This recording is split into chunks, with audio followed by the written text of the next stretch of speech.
দর্শক, আপনি যদি মুসলিম হয়ে থাকেন তাহলে আজকের এই ভিডিওটা আপনার জন্য চোখ খুলে দেওয়ার মতো হতে পারে। আপনি হয়তো দিনে 5 ওয়াক্ত নামাজ পড়েন, কিন্তু জানেন কি, একটা ছোট ভুলের কারণে আপনার 40 দিনের নামাজও আল্লাহ তাআলা কবুল করেন না।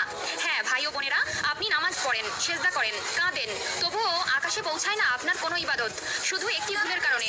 নিজের অজান্তেই আপনি ঠেলে দিচ্ছেন নিজেকে জাহান্নামের পথে। বন্ধুরা, ভিডিওটা শুধু দেখলেই হবে না, শেয়ার করুন আপনার ফেসবুকে এবং কমেন্ট করুন আমিন লিখে এবং ফলো করুন, কারণ হয়তো আপনার একটি শেয়ারের কারণে মুসলিম ভাই ও বোন জাহান্নাম থেকে রক্ষা পাবে ইনশাআল্লাহ।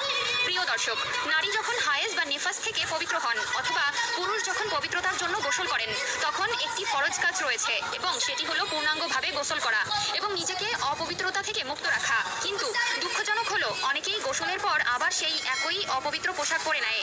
সেই পোশাকে ছিল রক্ত, অপবিত্রতা বা নাপাকির ছোঁয়া। আর এটাই সেই মারাত্মক ভুল, যার কারণে 40 দিন পর্যন্ত কোনো নামাজ কবুল হয় না। এখন আসল প্রশ্ন, আপনি কি জানেন এই ভুলের শাস্তি কি? রাসূলুল্লাহ সাল্লাল্লাহু আলাইহি ওয়াসাল্লাম বলেন, যে ব্যক্তি অপবিত্র অবস্থায় ইবাদত করে, আল্লাহ তাআলা তার নামাজ 40 দিন কবুল করেন না। তিরমিজি শরীফ। তাহলে ভাবুন ভাই ও বোনেরা, পবিত্র হওয়ার পর যদি আপনি সেই একই কাপড়ে নামাজ পড়েন যেটা ছিল নাপাক অবস্থায়, তাহলে আপনি নামাজ তো পড়ছেন, কিন্তু সেটা আল্লাহর দরবারে পৌঁছাচ্ছে না। এ নিয়ে বিজ্ঞান বলছে, মাসিক বা অপবিত্র অবস্থায় ব্যবহৃত কাপড়ে ব্যাকটেরিয়া ও দূষিত রসায়ন থেকে যায়, যা শুধু শরীর নয়, মনের উপর